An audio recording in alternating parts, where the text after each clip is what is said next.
Give thanks and praise. Much love, good people. So, I've got a little request from a little friend of mine out there in Sweden. I want to do a little presentation on Jesus, the man, the myth, the legend, the Lord God Almighty. So, it's a very complicated subject. It's very hard to even discuss Jesus without somebody being very adamant in correcting your interpretation. I am not a biblical literalist. I do have heavy Gnostic leanings. And in fact, I'd like to open up this little tidbit with a excerpt from the Gospel of Thomas, which was my first Gnostic text that ever enlightened my perspective on biblical scripture. So, the title of the Gospel of Thomas, the title page, reads, "These are the words of the secret. They were revealed by the living Yahshua.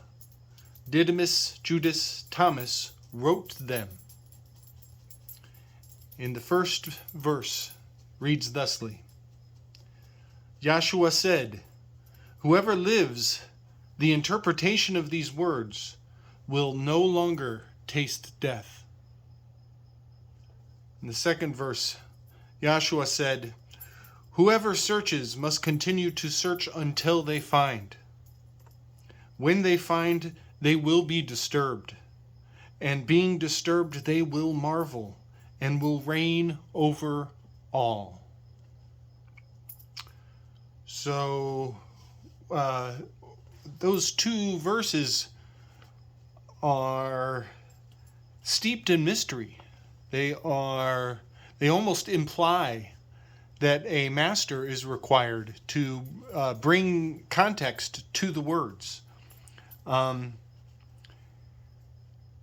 But then again, they even imply that you will become the master by consuming the words, and that the words will consume you, and you will ultimately not know death.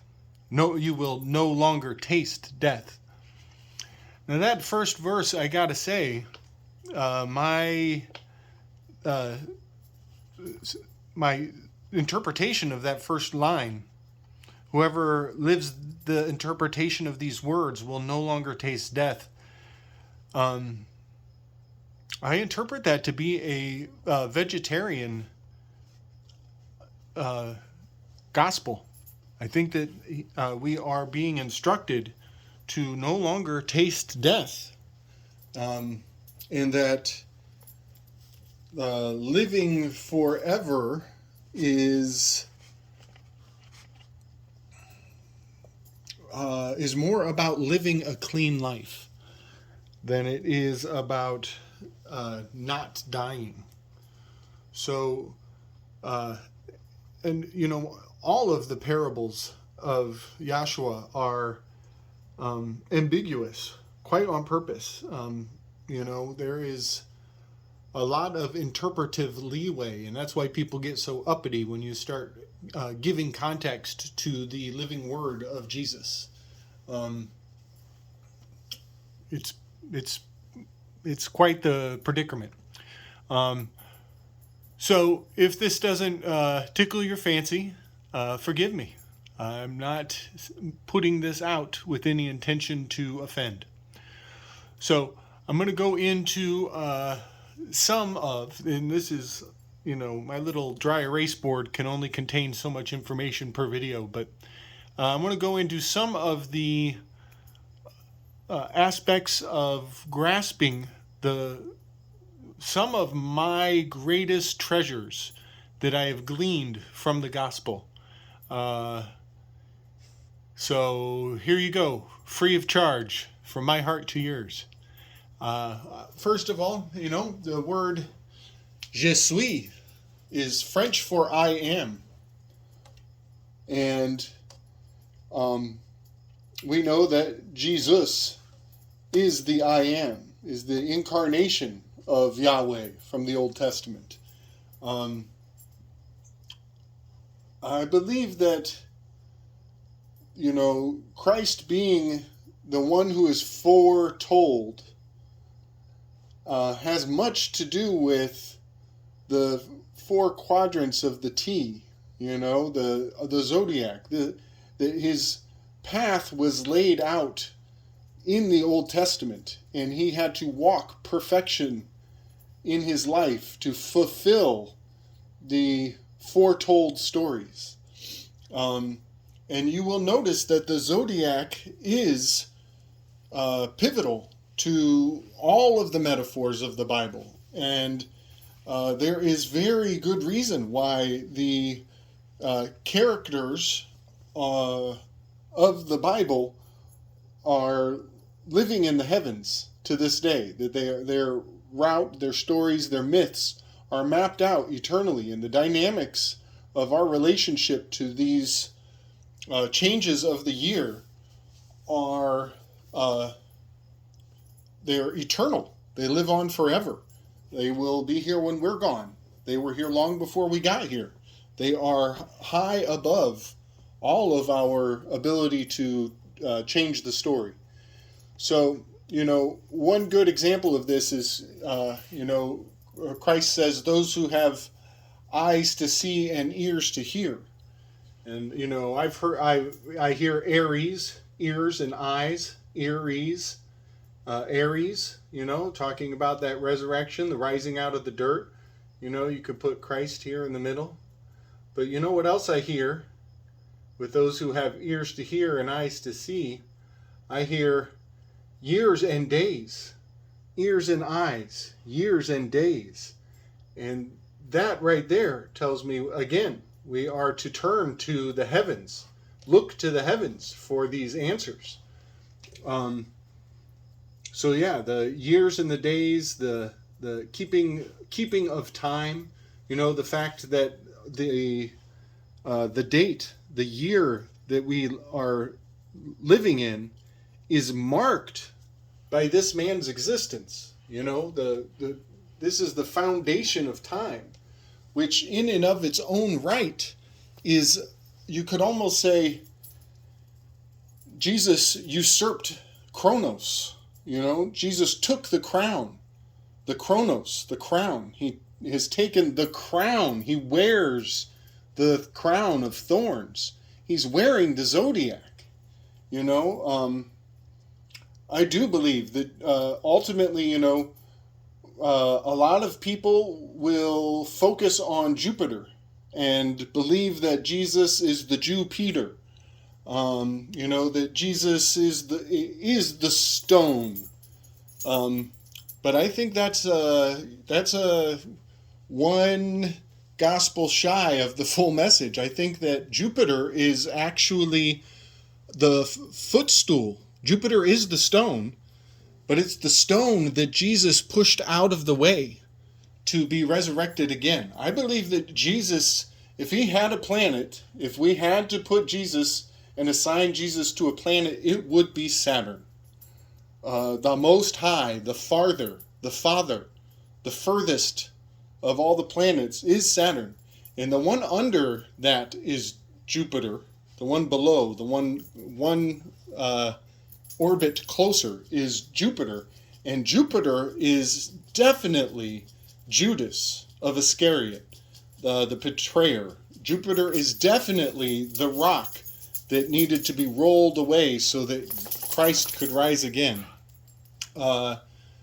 So if I had to give the metaphorical Jesus a planetary orientation, a lot of signs point to Jupiter, but I think that that's a decoy.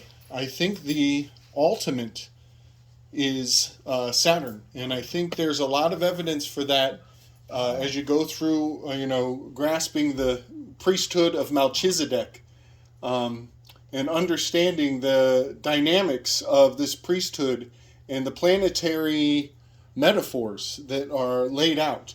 But don't misread my words do not think that I am saying that Jesus is Saturn.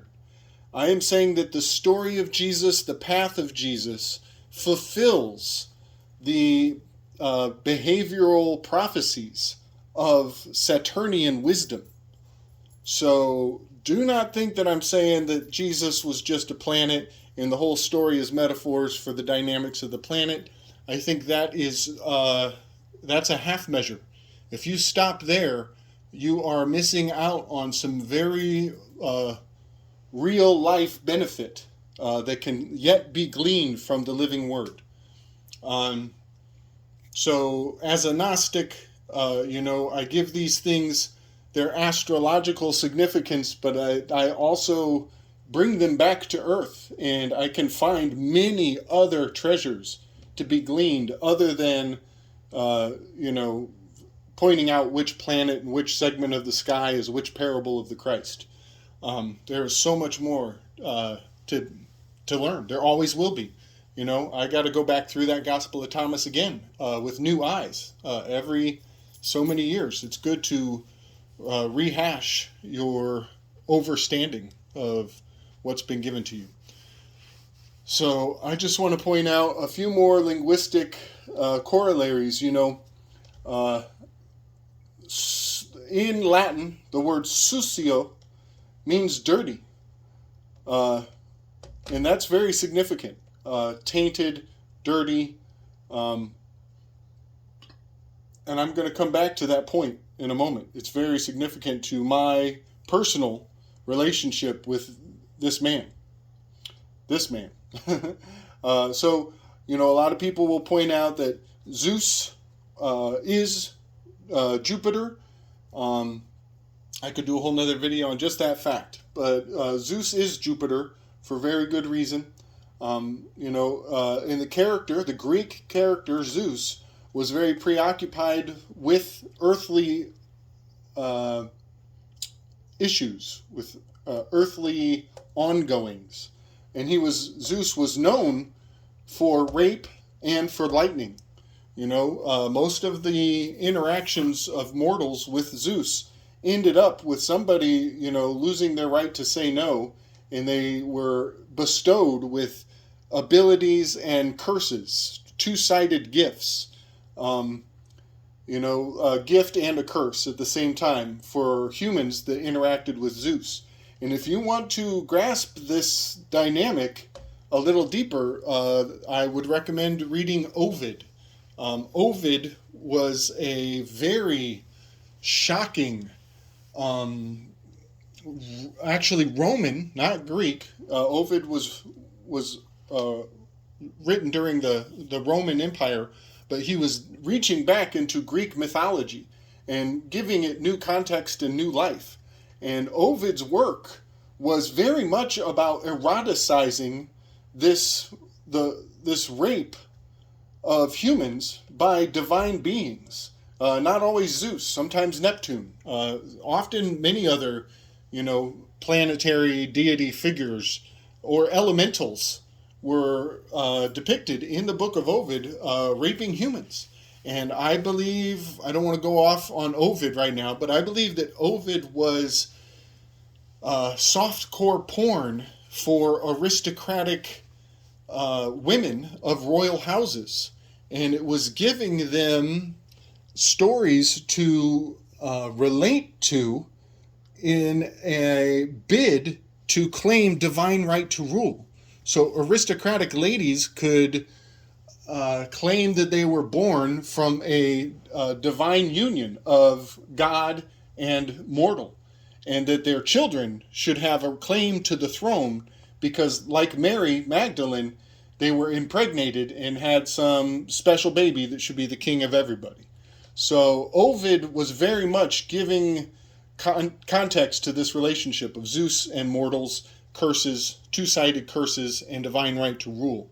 So hold that in context as we move forward and speak about Jesus and how his name is so closely related to Zeus. I am not saying that Zeus was the father of Jesus. I am saying that the multicultural writings of the time from Greek to Roman into Hebrew, also in Hebrew, were based on many tellings of divine interloping and rapture. Zeus raped Europa. That's where rapture comes from. That's where the name of the country, Europe, comes from. It's all about some divine beings came from the sky and had intercourse with mortals. And so now we have the divine right to rule, and that is why kings and royal families are running the show in Europa. So, putting all of that aside, I want to focus on the man, Jesus. He has that de Zeus. He is of Zeus. And he is Jesus of Nazarene, Jesus of Nazareth, Jesus the Nazarene from Nazareth. And I just want to point out that Zeus is here, and it's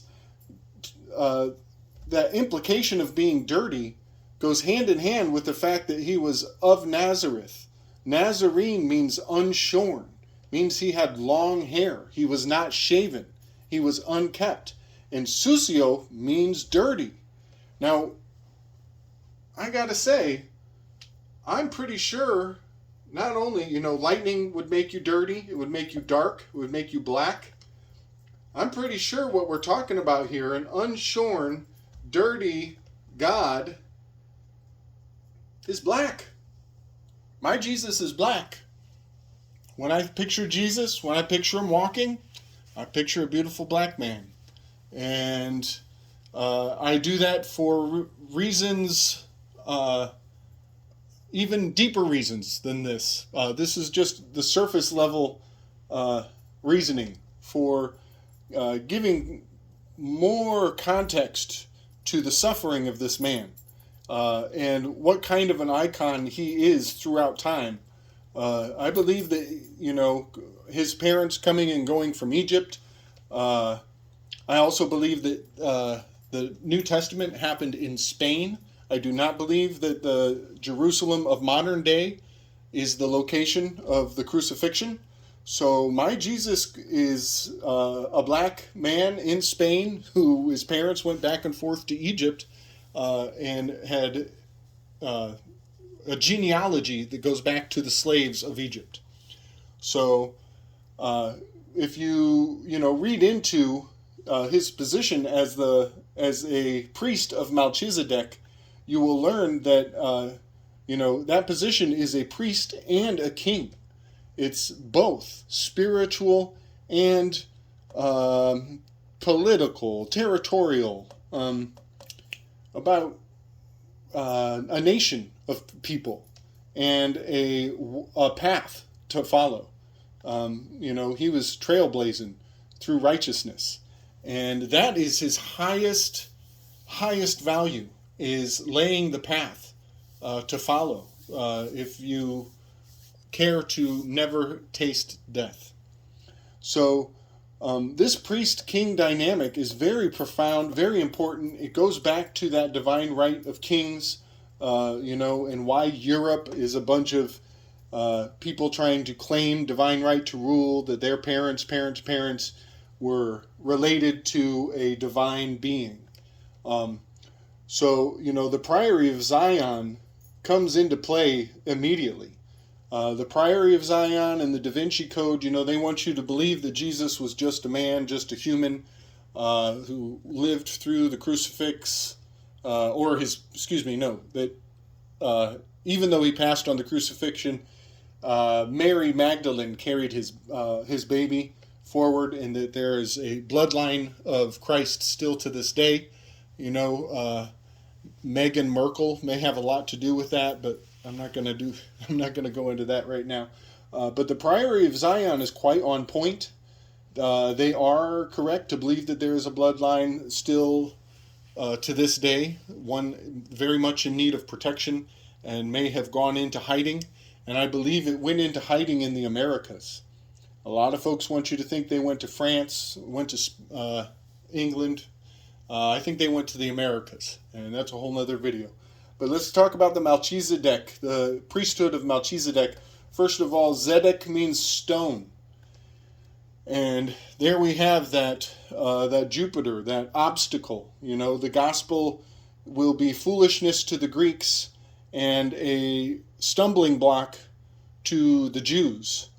And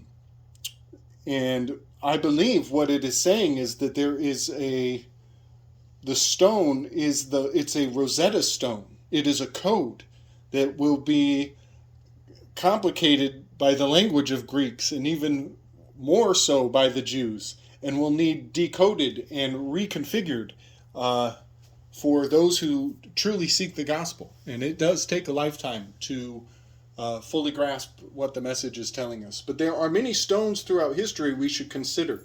Many stones.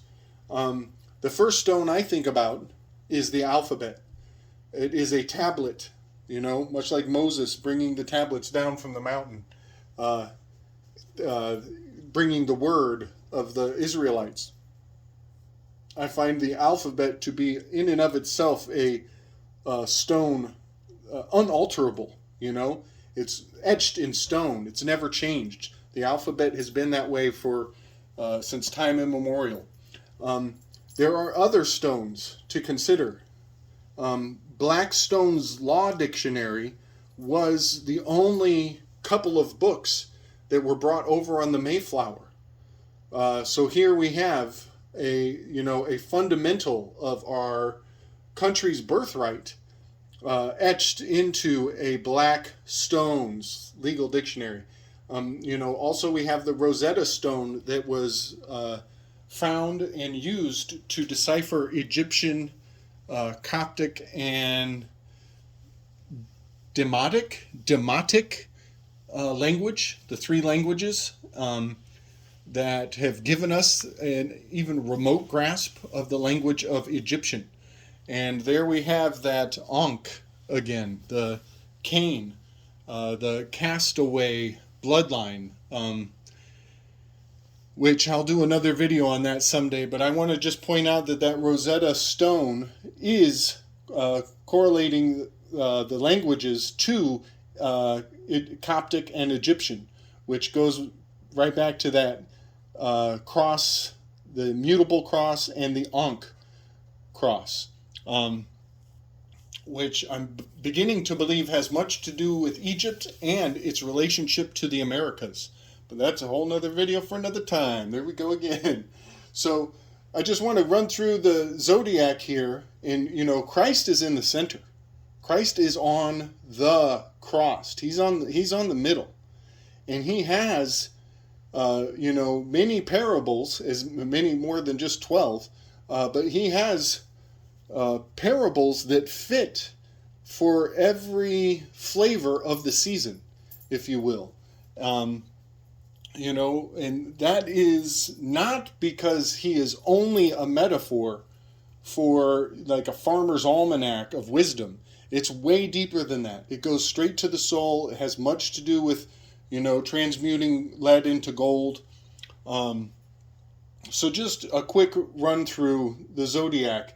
Many people know this already. I'm not telling you anything you don't know. The Virgin Mary, that's Virgo. Libra, he is the way and the light. That is Libra. Scorpio is Judas, the kiss of betrayal. Sagittarius is Simon, the Magi. Capricorn, I actually couldn't think of anything for Capricorn other than his crowning at his birth. When he was born, the three Magi brought those gifts. Much to say about that, but Aquarius is John the Baptist. Pisces is the fisher of men. Aries is that he was reborn from the dirt, that he came out of that cave, the cemetery. He rose up out of the dirt, and Aries is a little sprout. It's also the ram, but that sign is a sprout coming out of the dirt, the resurrection, the new growing season. Taurus, I couldn't come up with anything for Taurus, really, other than he cast spirits into the swine and sent them over the cliff. But that's not a bull, those are pigs. Couldn't come up with a Taurus metaphor. Gemini is Matthew. Cancer is Thomas. See answer. Thomas had to see the answer. He had to feel the wound in Christ's ribs to believe. Thomas also means twin, which is actually over here with the Gemini. Leo, the king, the priest, the top head priest of Melchizedek is called El Elyon, and in that case, he is the lion, the king of kings, the Lion of Judah. We also do have Elon Musk very much being evoked with that one right there. So that's just a quick run through of, how the Zodiac overlays with the Bible very much, and how the metaphors go way more than skin deep. There's much depth to all of those components of the Bible and the sky clock and how they overlap. Now I want to do a little double back. I want to talk about how, Christ, first it was Jesus, and he became Christ upon apotheosis, when he resurrected. So there are technically, as Jesus, he was the priest, but when he became Christ, he was king. When he crossed over, he became the king. So some of the value of understanding the story and the words and the life of Christ, I have learned to remain as king. One of Christ's most amazing powers was that, he remained poised. He remained sovereign. And he would never let on that he owed anybody, that he answered to anyone. And he remained as king, such that everyone he spoke to answered to him. And he did that through the Socratic method. And if you don't know what that is, look it up, figure it out. But another good thing to do is to read the story of Christ's trial with Pilate, and then read the trial of Socrates. There is so much value in knowing the correlations of those two trials. And I am not accusing them of being one and the same man. A lot of people would. I am telling you that there is much wisdom to know if you can get over whatever judgment may come from the possibility that they are so similar, it's kind of scary. But all of this is very much reinforcing the value of knowing private and public. If you want to really fully grasp law, not what is legal, but what is lawful, you will need to appreciate the relationship of private and public as a running theme through the story of the Bible, Old and New Testament. Private and public is crucial. After his trial, Christ was dragged out of the city gates, and he was crucified in the public purview near the roadside where people could walk by and mock him. So his suffering was experienced on the public side because he was exposed. He did not maintain that privacy that most of his life was geared towards, was based upon. And he had to go through a cleansing to be resurrected again, to return to that private. So just another interesting thing, I just threw this in. When we hear the Old Testament, where the Israelites are wandering through the wilderness, and manna descends from above, and they consume it to survive. I just want to point out, a lot of people say that is monoatomic gold that came from the sky. And some people would say that there was a meteor in Paris, France, that landed and cast gold into the atmosphere that caught onto a weather system and was periodically descending from on high. And monoatomic gold would be white. Manna does mean the something, and gold is the one thing that you can turn into anything. But GR in Gematria is 7, ordinal is 7 and 9, GR. And 79 is the atomic number for gold.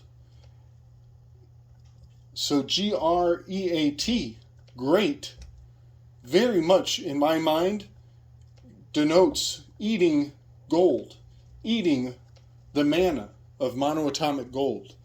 And I just wanted to put that out there for anybody who's really deep on the alchemy of the Bible. There are levels of encoding, and I wanted to prove that the ordinal gematria is very much in play in biblical storytelling. And septenary would take me a little while to get into some of those examples. We have that gateway. Christ was on the cross like the gate, the only gateway to heaven, the only narrow path up. And the two thieves on the crosses next to him, one was repentant and one was not. Actually, I should do it the other way. One was not repentant and the other one was repentant. Not willing to change and very willing to change. That is your cardinal and your mutable crosses. And Christ was the fixed cross. He was unadulterated, pure, perfect. 614 mitzvahs. The perfect man. And the mitzvahs, that's a whole nother level of self-perfection that many could learn a lot from. That was a long one. I hope you dug it. Much love and strength, y'all. God bless.